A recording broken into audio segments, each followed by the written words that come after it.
बहुत बहुत आशीर्वाद है, जोरदार तालियां होनी चाहिए। सोनी कुमारी ठन अब गीत कर कमी नहीं है, एक से एक पूरा धमाल मचाए वाला गीत है। अगले राउंड में हम सोनी कुमारी के बेहतरीन बेहतरीन गीत के चुन के अपने मन के सुनाए के लिए निवेदन करब। तो चलू संगीत प्रेमी कौन प्रेमी ई गीत के नी सुइन होबे, बहुत बेहतरीन गीत और सोनी कुमारी मौजूद हैं तो फिर विलंब का कौन बात कर। निवेदन है हमारा आजकल मुहित गोतिया रफीक खान जी निवेदन कर रहे हैं ये गीत के अपने गाय के उकर बाद फिर और बेहतरीन बेहतरीन कलाकार कलाकारा मन मौजूद हैं उमन के हम बारी दे ले एक गीत और।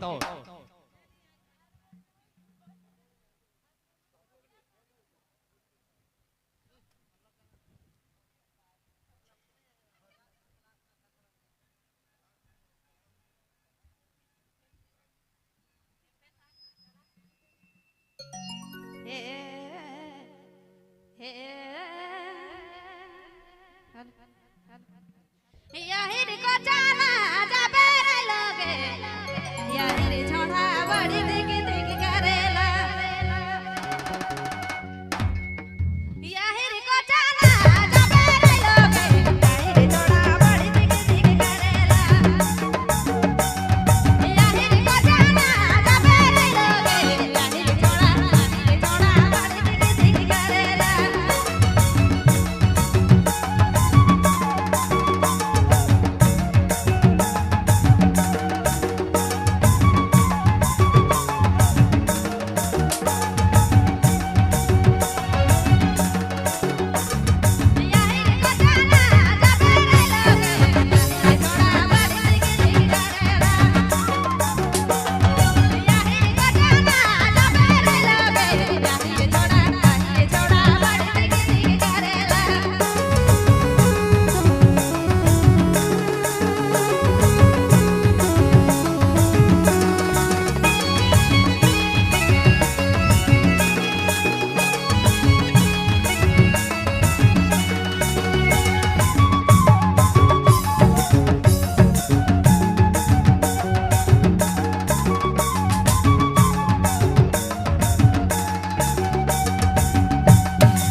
पानी जुटाए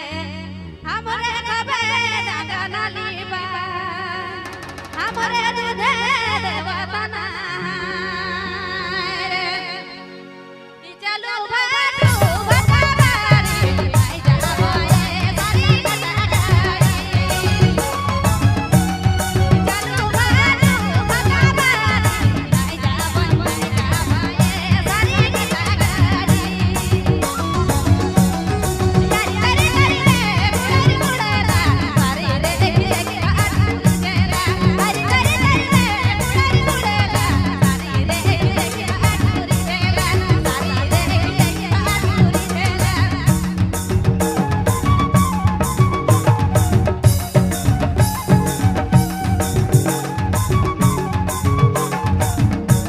आपने मन सुनती बबलू मोबाइल बैठवा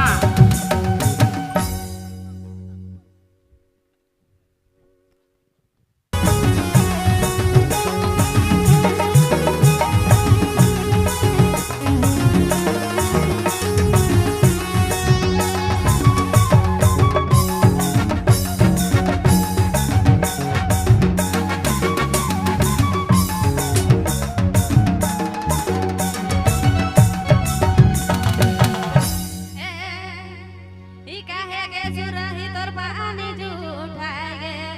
हमरे कबे अंगनाली बा हमरे दूधे देवतना रे ई काहे के सुरही तोर पानी